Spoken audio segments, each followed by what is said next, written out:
This video is brought to you by Squarespace. Whether it's your new profession or just a lifelong passion, start your journey to website glory with Squarespace. Check out their awesome all-in-one platform through the link in the description below. More on them in just a bit.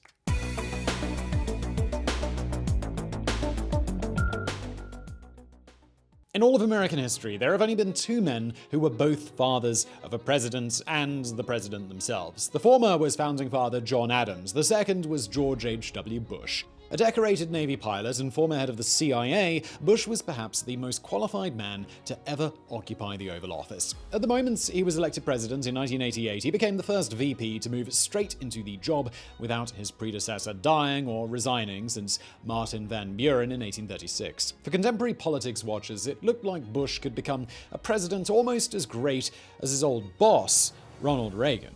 Yet, that's not what happened. Despite approval ratings that peaked at 90%, Bush Sr. was destined to be a one-term president, his name remembered today more in connection with his son than his own time in office. Even his signature achievement, defeating Saddam Hussein in the Gulf War, was quickly overshadowed by Jr.'s 2003 invasion of Iraq. But is this really a fair assessment? Or was there more to Bush 41 than meets the eye?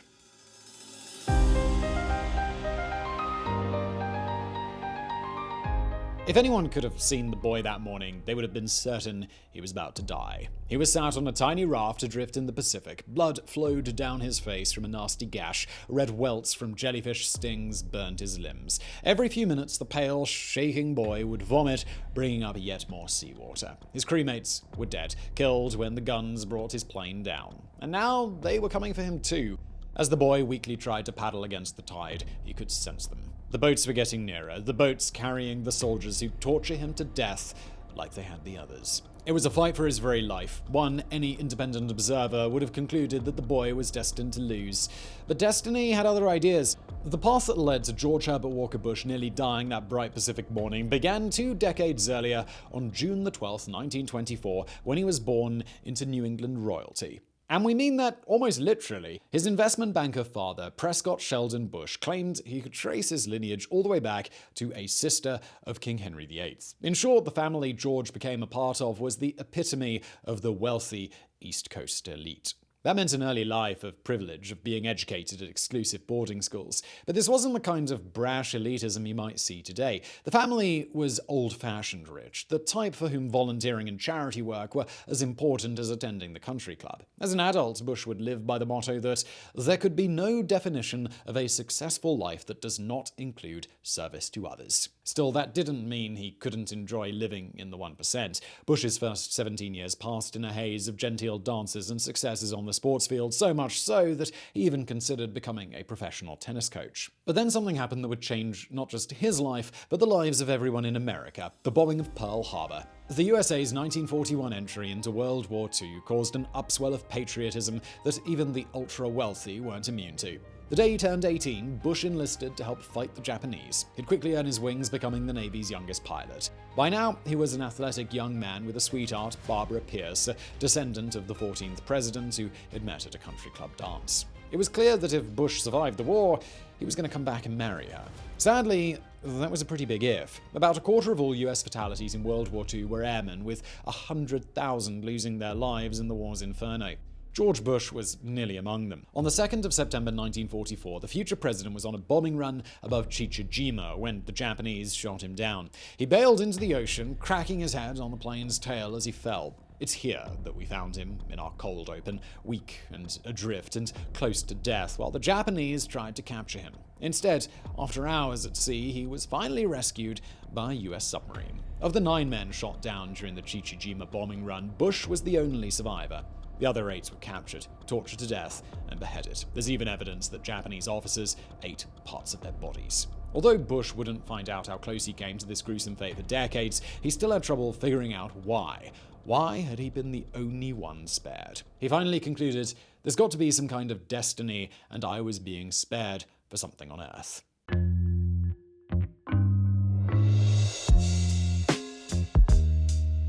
In the end, George and Barbara didn't wait until the war's end to marry. 4 months after his near-death experience, Bush returned home on leave and married Barbara in New York State. But although this was just a short break, he wouldn't be in the Navy much longer. The war ended in summer 1945. In September, Bush was discharged, now in possession of a Distinguished Flying Cross Medal. Within days, he'd have slotted right back into his privileged old life, enrolling at Yale on a fast-track economics degree. He also pretty quickly became a family man. George and Barbara's first son was born on July 6, 1946. They named him George Walker Bush after his pop. Many decades later, Bush Jr. would grow up to be a president more impactful and more controversial than George could ever dream of. But all of that lay in the distant future.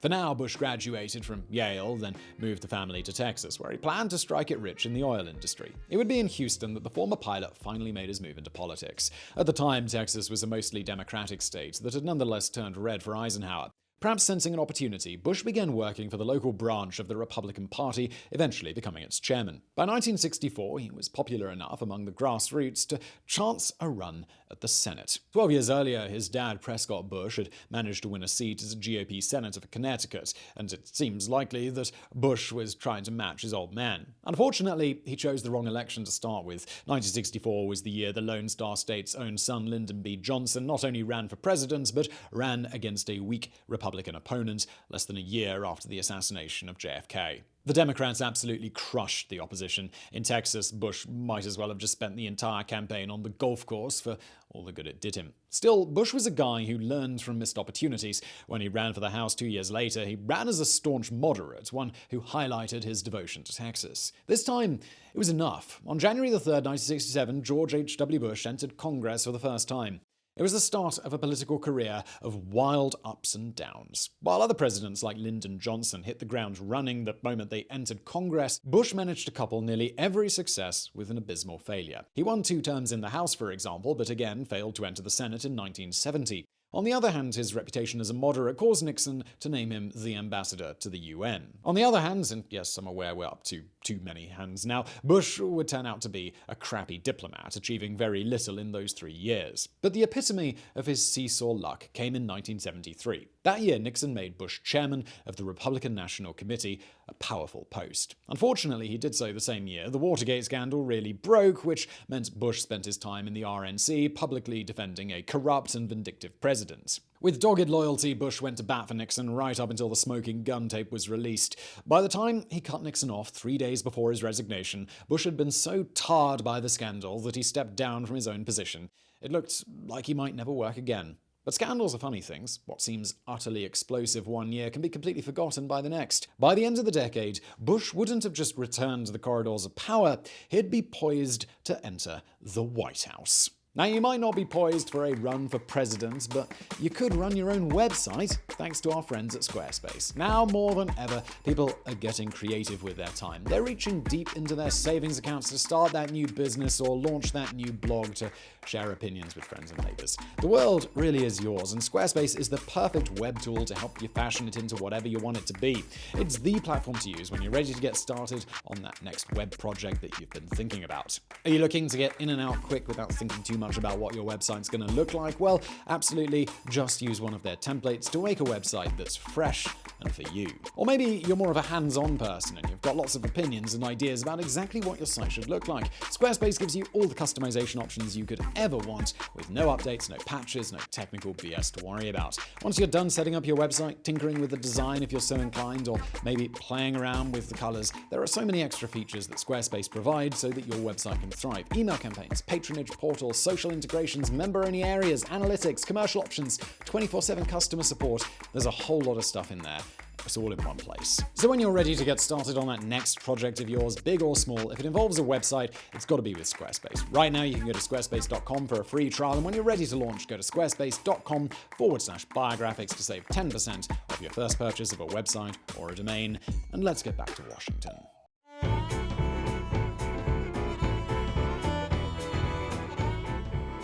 The immediate aftermath of Nixon's fall saw Gerald Ford quietly shunt Bush off to Beijing as envoy to China. It was the perfect place for Bush to keep his head low, do some cycling, and try to shake off the stench of Tricky Dick. Finally, after a year and a half in the wilderness, Bush was at last asked to come back as the director of the CIA. Although Bush held the post less than a year before being forced out after Jimmy Carter won the 1976 election, his name still looms large in the agency's history. The CIA headquarters today is even named after him. But for our story, it's the connections he made while director that's really interesting. It was while at the CIA that Bush first came into contact with a shady Panamanian operative known as Manuel Noriega. And spoiler alert, you're going to be hearing that name again. After Carter dropped him from the CIA, Bush returned to Houston to lay the grounds for what he felt would be a successful bid for the presidency. But we'll never know whether the moderate, paternalistic Bush could have beaten Carter in 1980, because 1980 was the year a certain governor from California also decided he wanted the Republican nomination. The moment Ronald Reagan announced his candidacy, George Bush was doomed. Although he ran a good campaign, memorably calling Reagan's policy proposals voodoo economics, thus becoming likely the only president ever quoted in a Radiohead song, he just didn't stand a chance. Reagan crushed everyone in his path. For Bush, it looked like the only thing to do was head back to Houston and stew for 4 years. But then something unexpected happened. Reagan, in need of someone who could win over his party's moderate wing, asked Bush to be his VP. Bush was as surprised as anyone to get the ticket, but he did a good job tirelessly traversing the country, drumming up support that turned out to be totally unnecessary. On November 4th, 1980, the Reagan-Bush ticket won in a landslide. When Bush was sworn in the following January, it was as VP of an America that was about to change forever. But while Bush would be a part of Reagan's transformative White House, he'd never actually be a part of it. Reagan's team never forgave Bush for that voodoo economics jibe. Nor could they forgive his corseted upbringing and patrician style. Bush might have had a front-row seat for the Reagan Revolution, but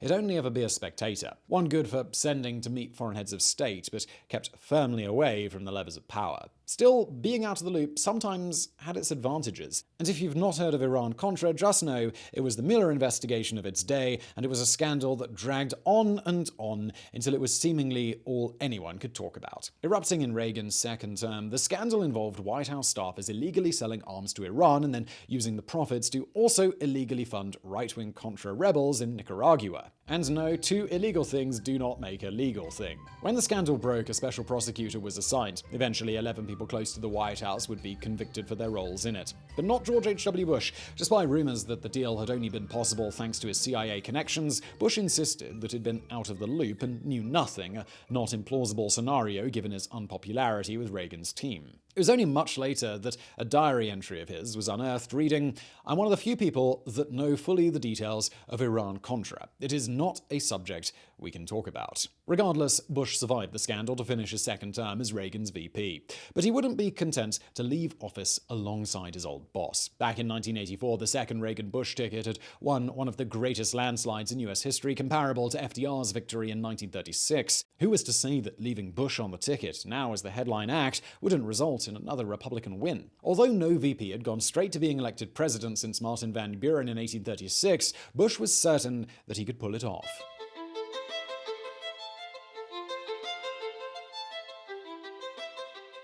The only reason the 1988 election isn't commonly remembered as a landslide is because it paled beside Reagan's two knockout wins. But make no mistake, Bush won a thumping victory, taking 40 states and over 53% of the popular vote. Unfortunately, one reason he won so hard was because he made an infamous promise. And all together now, read my lips, no new taxes. Before long, that quote would come back to haunt Bush like a badly costumed Scooby-Doo villain haunting an abandoned arcade. Still, Bush entered the White House with a solid mandate, even if Democratic control of Congress meant his agenda would be constantly frustrated. Which may be why there's little to say about his domestic policies. Despite talking at his inauguration about the problems of homelessness and drugs, Bush's term is best seen through the lens of foreign policy.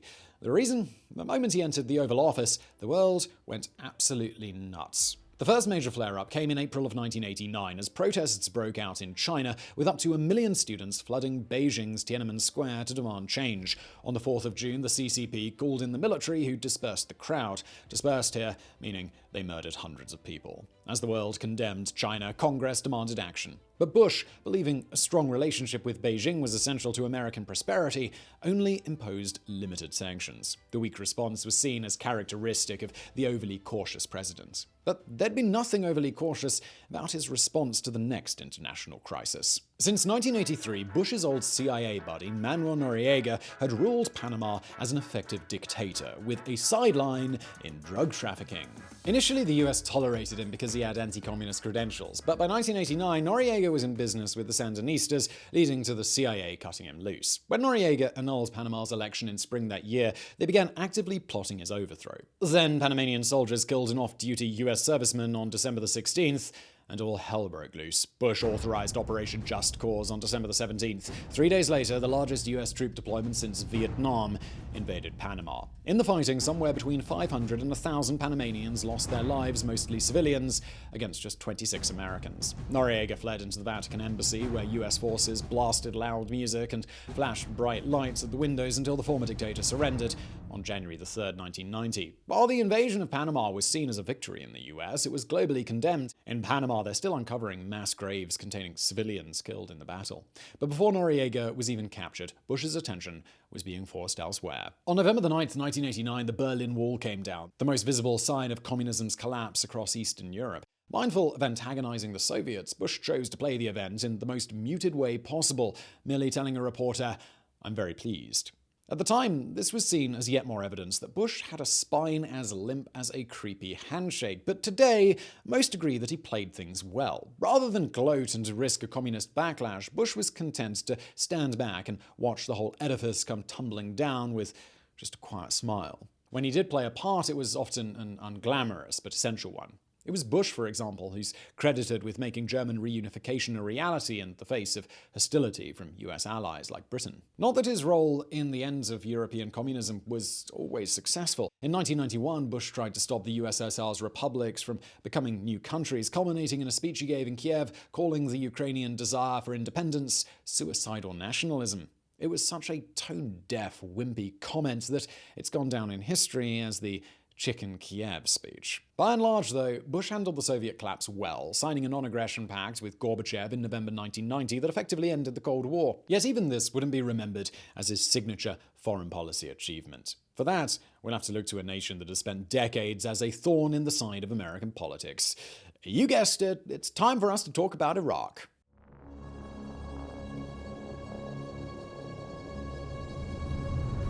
Unlike the mess that was the 2003 invasion, there was a very clear, justifiable reason behind the First Gulf War. On the 2nd of August 1990, Saddam Hussein attacked the tiny oil-rich nation of Kuwait. In the face of superior Iraqi forces, the army disintegrated. 500,000 people, including the royal family, were forced to flee to Saudi Arabia. And so began the most significant challenge of Bush's entire presidency. The first thing to do was to stop Saddam from rolling his tanks straight in on Saudi Arabia and annexing their oil fields. By August the 7th, Bush had signed an order to launch Operation Desert Shield, a massive buildup of force nominally to protect the Saudis. But already, Bush was planning the next step. As US forces raced to the Gulf, Bush began aggressive diplomacy to try and build a coalition force for liberating Kuwait. Unlike his son in 2003, he did this with the support of the United Nations. Before the year was out, Desert Shield had the support of countries from across Europe, America, and the Arab world. Bush even managed to secure an agreement from Israel not to join the fighting, no matter what. This was a clever move. Bush knew that having Israel attack Iraq would shatter his coalition, sending the Arab states running and turning the entire operation into a gigantic mess. Clearly, Saddam knew this too.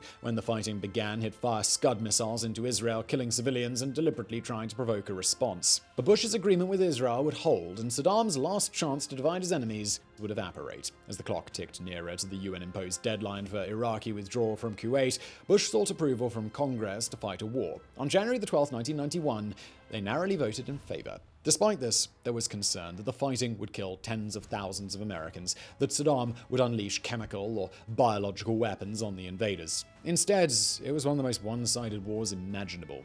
The US-led coalition began airstrikes against Iraqi targets on January the 16th. As Saddam lost control of the skies, his forces became sitting ducks. On February the 24th, Operation Desert Storm troops entered Kuwait. By February the 28th, it was over. As Iraqi troops retreated, leaving burning oil fields in their wake, Bush ordered a ceasefire. By this time, at least 25,000 Iraqi troops had died, compared to less than 250 coalition soldiers. Nowadays, Bush's decisive actions liberating Kuwait are seen as his crowning achievement. Recently, he's also gained a lot of respect for refusing to continue the war until Saddam was deposed, guessing rightly that it would lead to the US getting bogged down in the Middle East. But this rosy view conveniently forgets the Gulf War's aftermath. On March the 2nd, Bush made a televised speech hinting that the US would support any homegrown attempt by Iraqis to remove Saddam from power. Accordingly, dual revolutions erupted in the Kurdish north and the Shia south. Instead of US support, though, the revolutionaries got Saddam's helicopter gunships the coalition forces authorized Saddam to fly. 180,000 civilians are thought to have died in the resulting massacre. Not once did President Bush ever dream of intervening.